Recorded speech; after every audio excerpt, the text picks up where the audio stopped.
Yuk, Tunggu nan bentar. aku.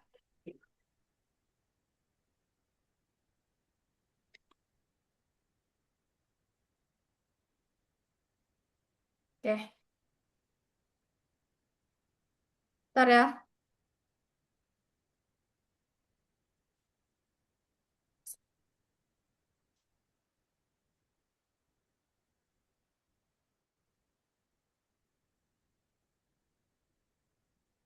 Assalamualaikum warahmatullahi wabarakatuh. Waalaikumsalam warahmatullahi wabarakatuh. Wabarakatuh.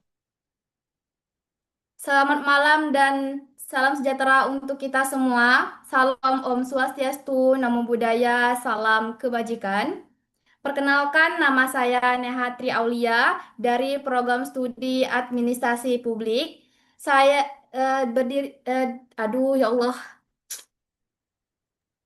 sorry ya guys, ulang-ulang. Yuk, bisa yuk, bisa yuk. Santai aja, Kak. Santai aja, Kak.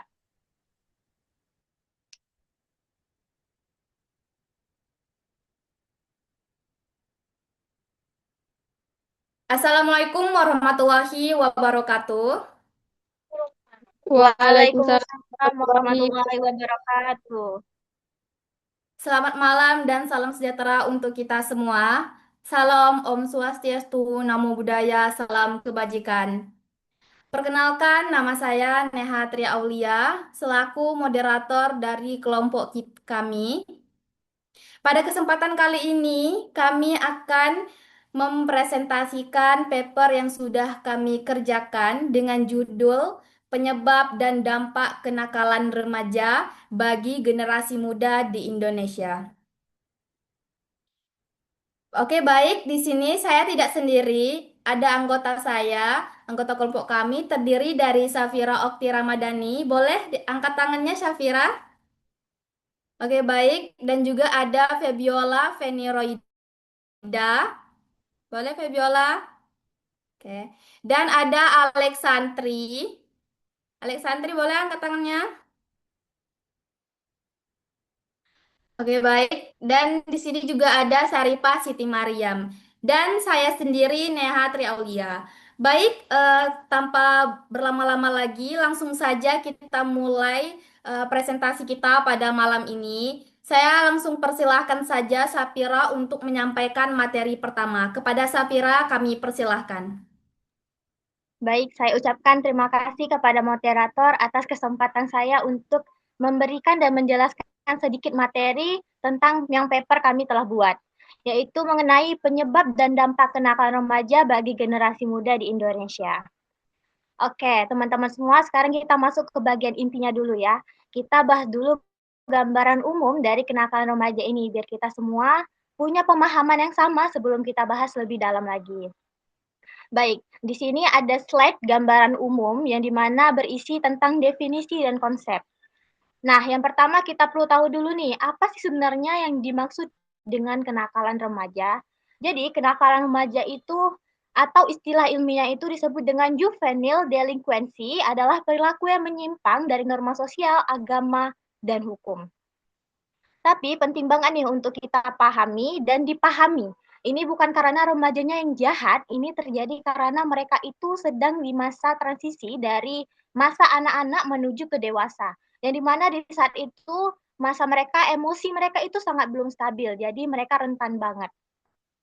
Oke, yang kedua ada yang namanya bentuk kenakalan. Nah, kalau kita lihat bentuknya, ternyata kenakalan remaja itu banyak sekali jenis-jenisnya. Dan nggak cuma yang kelihatan di jalanan aja atau di luar. Bahkan ternyata di dalam dirinya remaja sendiri, bahkan dari dalam lingkungan yang berada di dekatnya itu juga termasuk dari bentuk kenakalannya. Nah, mulai dari tawuran dan bullying yang paling sering kita dengar ya semuanya, serta penyalahgunaan narkoba atau narkotika yang dampaknya panjang banget untuk ke depannya. Selanjutnya ada pergaulan bebas dan kekerasan fisik ini sangat sering terjadi di remaja sampai terjadi kejahatan siber yang makin relevan di area digital sekarang. Jadi bentuknya itu udah berevolusi ya semuanya, nggak cuman fisik tapi sudah menambah ke dunia digital. Nah, yang ketiga ada yang namanya urgensi masalah, yang bikin semua makin serius, trennya ini naik terus setiap tahunnya. Yang dimana dampaknya itu ternyata bukan main semuanya, yang itu ada mengganggu ketertiban dan keamanan masyarakat, serta merusak masa depan bagi generasi muda dan anak remaja, serta menurunkan kualitas penerus bangsa. Jadi ini sebenarnya bukan cuma masalah keluarga si remaja, karena banyak orang yang mengambil kesimpulan dari kenakalan remaja itu masalahnya muncul karena dari keluarga remajanya. Ini masalah kita semua sebagai masyarakat sebenarnya.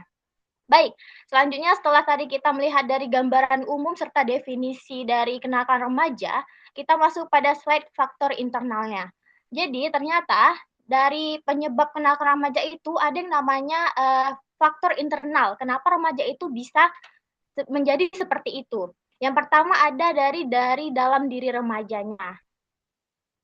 Oke, sekarang saya mau sedikit masuk ke pertanyaan besarnya, yang dimana kenapa bisa sampai terjadi. Kita mulai dari faktor yang berasal dari dalam diri remaja sendiri ya. Yang pertama ada yang namanya krisis identitas. Jadi remaja itu lagi di fase aktif mencari tahu siapa dirinya. Dan dalam proses pencariannya itu, mereka itu kadang seperti ambil jalan yang beresiko. Mereka itu belum berpikir untuk ke depannya. Bukan karena nakal, tapi karena belum tahu mana yang benar, mana yang salah. Baik, yang kedua ada impulsivitas yang tinggi. Jadi secara ilmiah sebenarnya bagian otak yang namanya cortex prefrontal yang tugasnya itu mengontrol emosi dan keputusan. Itu sebenarnya belum matang di usia remaja. Jadi sistem itu tidak bekerja dengan baik, makanya mereka gampang terpancing dan susah mikir untuk berpikir panjang. Yang ketiga ada tekanan teman sebaya. Ini sangat sering kita lihat dan sering kita dengar, yang dimana ini yang paling sering jadi pemicunya. Peer pressure itu nyata banget ternyata remaja bisa rela melakukan hal negatif demi satu tujuan yang belum tentu itu diterima dan dianggap ada di kelompoknya. Bahkan bisa jadi diterima dan dianggap ada di kelompoknya. Baik, yang keempat ada yang namanya rendahnya harga diri. Menariknya di sini itu perilaku agresif itu sering jadi tameng, cara mereka nutupin rasa nggak aman dan kerapuhan yang ada di dalam, kelihatannya keras di luar tapi rapuh ternyata di dalamnya. Baik, yang kelima itu ada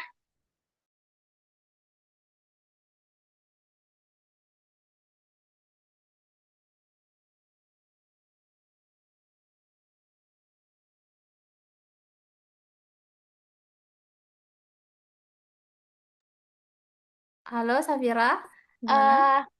jadi pemicu terbesar dari dampaknya kenakalan remaja ini. Seperti depresi, kecemasan, ADHD, ini bukan alasan untuk membenarkan perilakunya, tapi ini faktor nyata yang perlu kita sadari dan kita tangani, bukan malah kita abaikan. Jadi itu tadi 6 faktor yang berasal dari dalam diri remajanya sendiri, tapi tentu saja di lingkungan di luar juga punya pengaruh yang sangat besar. Dan itu akan dibahas oleh teman kita selanjutnya. Itu saja materi pertama yang saya sampaikan sedikit demi sedikit, semoga dapat dipahami. Terima kasih telah memberikan saya kesempatan. Selanjutnya saya serahkan kembalikan kepada moderator. Oke, baik. Terima kasih kami ucapkan kepada Safira yang sudah menyampaikan materi pertama. Oke, selanjutnya kita memasuki ke materi yang kedua, yaitu faktor eksternalnya. Oke, kami persilahkan Febiola untuk menyampaikan materinya. Oke, terima kasih kepada moderator Nehatri Aulia. Jadi di sini saya akan membahas tentang faktor eksternalnya atau dari lingkungan sekitar. Tadi kan sudah dibahas oleh Safira tentang faktor internal di dalam diri remaja. Jadi faktor eksternal ini ada mempunyai 4 faktor. Yang pertama itu keluarga disfungsional. Jadi yang pertama adanya kurang perhatian dan kasih sayang orang tua. Di sini remaja merasa kesepian dan diabaikan di rumah. Contohnya saja kayak orang tua terlalu sibuk bekerja sampai lupa menanyakan kabar anak. Akhirnya anak mencari perhatian di luar dengan cara membuat onar. Kemudian ada konflik internal dan broken home, di mana suasana rumah itu dipenuhi oleh pertengkaran. Contohnya saja, remaja itu sering sengaja pulang larut malam atau keluyuran karena stres melihat orang tua terus-menerus berantem di rumah. Kemudian ada kondisi ekonomi yang menekan. Di sini tekanan finansial itu bisa bikin stres satu rumah. Contohnya, karena butuh uang buat gaya hidup atau sekedar jajan, tapi karena ekonomi keluarga sulit, akhirnya anak nekat melakukan aksi pencurian atau pemalakan. Kemudian yang kedua, ada pola asuh yang tidak tepat, di mana cara mendidiknya yang terlalu ekstrim, seperti mengengkang atau terlalu abai. Kemudian ada minim pembinaan agama. Di sini pertama tidak ada teladan moral di keluarga. Orang tua itu menuntut anak berbuat baik, tapi kelakuan orang tua sendiri bertolak belakang. Contohnya, orang tua melarang anak kasar, tapi anak sering melihatnya melakukan KDRT atau berkata kotor. Kemudian ada lemahnya nilai dan etika sejak dini, di mana anak tidak dibiasakan mengerti sopan santun. Lalu, nggak ada panduan yang benar dan salah, di mana garis pembatas moralnya buram. Contohnya kayak anak menganggap berbohong atau mengambil barang orang lain itu biasa saja, karena tidak pernah ditegur atau diajarkan konsekuensinya. Kemudian ada kurang bimbingan spiritual orang tua, di mana aspek ibadah dan kedekatan dengan Tuhan diabaikan. Lalu ada pengaruh budaya dan media. Di sini, arus informasi dari luar dan lingkungan pergaulan itu sering kadang menyerang gaya hidup remaja. Contohnya seperti pertama budaya asing tanpa filter nilai lokal, menelan mentah-mentah tren luar yang nggak cocok dengan norma sekitar. Kemudian ada pergaulan yang mendorong eksplorasi negatif, yaitu masuknya ke circle pertemanan yang merusak. Contohnya kayak teman-teman satu tongkrongan, hobi coba-coba, menarkoba atau seks bebas, lalu memaksa kawannya untuk ikut membuktikannya. Lalu takut ketinggalan tren, yang dimana gengsi kalau nggak ikutin hal-hal yang viral. Contohnya kayak ikutan bikin konten challenge yang berbahaya di jalan raya demi dapat views dan diakui keren oleh netizen. Lalu ada konten digital yang bisa merusak moral, di mana akses mudah ke pornografi, judi online, atau video kekerasan di internet. Lalu yang terakhir itu adanya lemah peran sekolah, di mana di sini sekolah gagal menjadi rumah kedua yang aman dan mendidik karena kelonggaran sistemnya. Di sini ada pertama kurangnya pengawasan di lingkungan sekolah, ya di mana area sekolah itu banyak yang luput dari pantauan guru atau CCTV. Contohnya kayak murid-murid bebas merokok atau main judi kartu di pojok kantin belakang saat istirahat tanpa pernah ketahuan. Lalu ada jam pelajaran kosong tanpa pengisi. Di sini kebiasaan jam kosong yang tidak dikelola dengan tugas produktif. Contohnya, karena guru nggak masuk dan nggak ada tugas, murid-murid malah kabur loncat pagar sekolah buat nongkrong atau ngerencanain tawuran. Kemudian ada kekerasan antar pelajar sekolah, di mana maraknya bullying atau pemalakan antar siswa. Dan terakhirnya lemah pendidikan karakter siswa, di mana sekolah cuma fokus pada nilai akademik, tapi abai pada pembentukan moral dan attitude moralnya. Jadi ini saja materi yang saya berikan. Saya serahkan kepada moderator. Terima kasih. Oke, baik. Terima kasih kami ucapkan kepada Peviola atas penyampaiannya. Oke, selanjutnya akan dibahas oleh Alexandri. Kepada Alexandri kami persilahkan. Baik, terima kasih kepada moderator telah memberikan saya kesempatan untuk menjelaskan materi selanjutnya. Baik, di sini saya persingkat saja. Saya akan menjelaskan sedikit materi tentang apa saja sih dampak dari kenakalan remaja itu. Yang pertama itu ada bagi diri remaja. Yang pertama itu ada penyakit fisik dan gaya hidup yang tidak teratur. Yang kedua ada kepribadian rapuh dan ketidakstabilan emosi. Yang ketiga ada masalah hukum dan penyimpangan moral. Yang keempat itu ada prestasi akademik menurun yang drastis. Yang kelima ada masa depan yang rusak dan karakter yang cukup begitu terhambatnya. Yang kedua itu ada bagi keluarga sendiri. Yang pertama itu ada ketidakstabilan, keharmonisan keluarga dan konflik dalam keluarga itu terjadi terus. Yang kedua itu ada komunikasi orang tua, anak terputus karena terjadi konflik tersebut. Yang ketiga ada remaja makin sering keluar rumah atau keluyuran karena terjadi konflik di rumah tersebut sehingga tidak betah. Yang keempat ada rasa malu dan kekecewaan terhadap orang tua. Jadi semacam kayak hilang respect gitu terhadap orang tua sehingga terjadinya keributan terus-menerus. Yang kelima ada beban psikologis berat bagi keluarganya. Yang ketiga itu ada bagi masyarakat. Yang pertama ada gangguan ketertiban dan keamanan lingkungan, sehingga lingkungan keamanan itu menjadi risih atau merasa terganggu oleh konflik tersebut. Yang kedua ada stigma negatif sulit dihapus atau sulit dilupakan. Yang ketiga ada kualitas generasi penerus bangsa menurun. Yang keempat itu ada juga angka kriminalitas yang meningkat. Yang kelima ada pemulihan citra membutuhkan waktu yang sangat lama. Baik, sekian penjelasan saya. Saya kembali kepada moderator yaitu Neha, saya persilahkan. Oke, baik. Terima kasih kami ucapkan kepada Alexandri atas penyampaiannya. Oke, selanjutnya yang akan dibahas oleh Saripah Siti Mariam. Kepada Saripah kami persilahkan.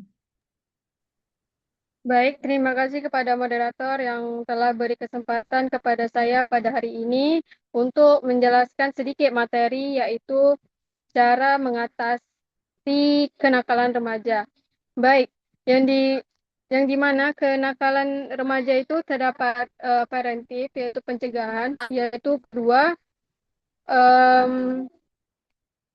represif, yang ketiga yaitu kuratif. Di sini saya ingin sedikit menjelaskan di bagian pertama, yaitu preventif atau pencegahan. Untuk selanjutnya, saya ingin bertanya, apakah suara saya jelas? Oke, sudah jelas. Cuman tadi kayaknya sinyalnya kurang. Oke, boleh lanjutkan. Suaranya agak dikeraskan. Iya, baik. Saya ingin menjelaskan tentang preventif atau pencegahan, yang dimana pendekatan ini berfokus pada tindakan antisipasi sebelum kenakalan remaja terjadi. Remaja sedang mengalami masa transisi yang penuh gejolak emosi, memahami perubahan psikologis dan kebutuhan mereka seperti pengakuan dan ruang bercerita, akan mencegah mereka mencari pelarian yang salah. Lalu yang di poin kedua, yang tadi saya menjelaskan itu di poin pertama. Jadi yang di poin kedua itu terdapat bekali mental, budi pekerti, dan nilai agama. Yang dimana nilai spiritual dan moral yang kuat berfungsi sebagai benteng internal atau kompas-kompas moral bagi remaja, sehingga mereka bisa membedakan mana yang hal baik dan mana juga hal yang buruk secara mandiri. Lalu yang di poin ketiga terdapat sediakan sarana kegiatan positif dan olahraga, yang dimana dengan cara menyibukkan remaja kepada aktivitas yang produktif atau seperti klub olahraga, seni, atau organisasi lainnya. Energi yang berlebih mereka akan tersalurkan ke hal-hal yang baik, sehingga tidak ada waktu luang untuk hal destruktif atau hal yang negatif. Yang di poin keempat, terdapat perkuat motivasi dan hubungan sosial, yang dimana membantu remaja memiliki tujuan hidup atau cita-cita yang kuat dan mengarahkan mereka untuk berteman dengan lingkungan yang saling mendukung. Yang di poin kelima, terdapat perbaiki lingkungan keluarga dan masyarakat, yang dimana keluarga yang harmonis atau keluarga yang broken home adalah salah satu pemicu utama. Dan lingkungan tempat tinggal yang aman serta sportif sangat memengaruhi kestabilan emosi terhadap anak. Lalu yang di poin keenam, peran aktif guru BK dan psikologi di sekolah. Terdapat juga sekolah tidak hanya menjadi tempat belajar akademis, melainkan tempat sebagai aktif mengawasi perkembangan emosional siswa melalui deteksi dini oleh guru bimbingan konseling atau BK. Lalu yang di bagian kedua yaitu represif atau penindakan, yang dimana pendekatan ini dilakukan ketika pelanggaran atau kenakalan sudah terjadi. Tujuannya adalah memberikan efek jera agar perilaku tidak melakukan hal yang kedua kali atau hal yang sama. Misalnya satu siswa melakukan hal yang tidak boleh dilakukan, misalnya merokok. Nah, jadi guru sebagai guru harus memberikan sanksi terhadap anak agar anak tersebut tidak melakukan hal yang sama. Terkadang kita lihat juga di zaman-zaman sekarang, apalagi generasi Z, saya pernah melihat seorang anak siswa, tak perlulah saya menyebutkan asal mana sekolah tersebut. Saya melihat anak tersebut melakukan hal yang tidak senonoh di tempat mereka sedang berada gitu. Jadi kita sebagai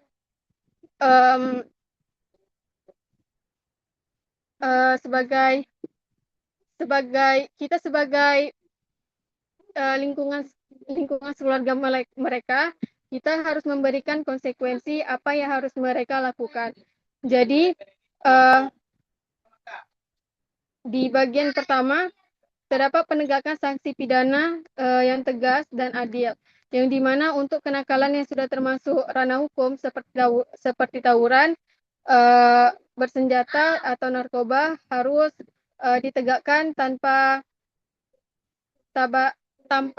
tebang pilih agar remaja paham bahwa setiap tindakan kriminal ada konsekuensinya. Lalu yang di poin kedua itu terdapat aturan tata tertib keluarga yang konsisten, di mana di dalam rumah harus ada batasan yang jelas, misalnya jam malam.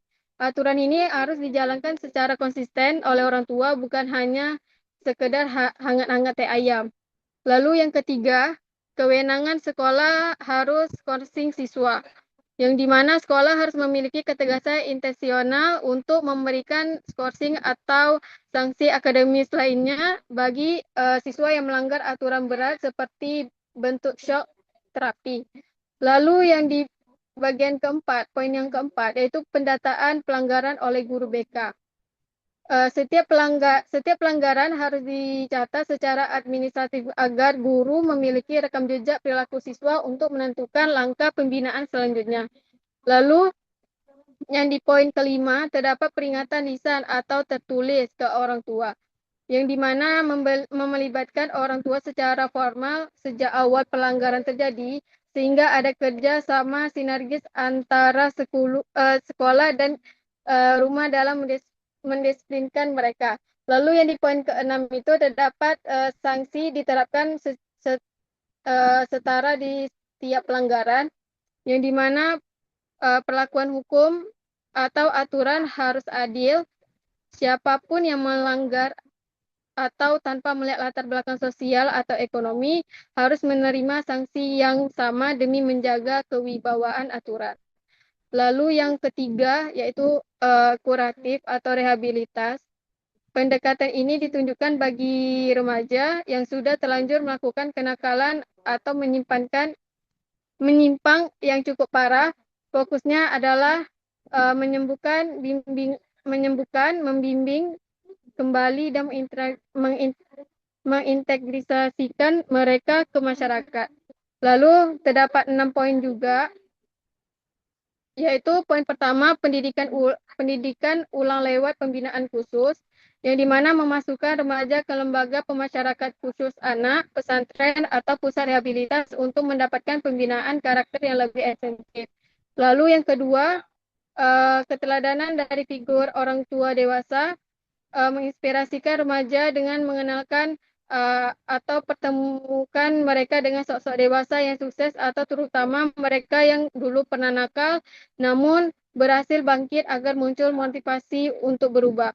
Lalu yang di poin ketiga itu dukungan motivasi keluarga, guru, dan teman, yang dimana remaja yang sedang memperbaiki diri tidak boleh dikucilkan atau diberi stigma negatif atau labeling. Mereka butuh penerimaan dan dukungan moral agar tidak kembali ke jalan yang salah. Lalu yang di poin keempat, terdapat salurkan energi lewat seni, olahraga, dan hobi, yang dimana sebagai bagian dari terapi penyembuhan, minat bakat mereka harus diarahkan secara serius agar mereka merasakan memiliki pencapaian yang lebih eh, yang lebih positif. Lalu yang kelima, bimbing memilih lingkungan pergaulan baik, yaitu membantu dan memantau remaja agar benar-benar keluar dari lingkungan pertemanan yang toksik atau buruk dan mulai membaur dan dengan kelompok pergaulan yang sehat. Kembangkan ketahanan diri dengan pengaruh buruk, melatih kekuatan mental, asertivitas atau kemampuan berani berkata. Lalu yang keenam, kembangkan ketahanan diri dari pengaruh buruk. Melatih kekuatan mental, artisivitas, kemampuan berani berkata tidak pada ajakan buruk dan kontrol diri agar mereka tidak mudah goyah saat kembali ke masyarakat luas. Baik, itu saja yang bisa saya sampaikan. Apabila terkurang dari kata yang saya sampaikan, saya akhiri dengan wabillahi taufiq wal hidayah. Wassalamualaikum warahmatullahi wabarakatuh. Saya kembali lagi kepada moderator, yaitu Neha. Oke, baik. Terima kasih Syarifah atas penyampaiannya. Oke, selanjutnya sekarang saya sendiri yang akan menyampaikan kesimpulan dan saran dari paper kami. Jadi secara keseluruhannya, kenakalan remaja terjadi karena ketidakstabilan emosi dan belum matangnya pola pikir remaja dalam menghadapi perubahan hidup. Nah, faktor internalnya meliputi krisis identitas, lemahnya kontrol diri, dan pengambilan keputusan yang kurang bijak.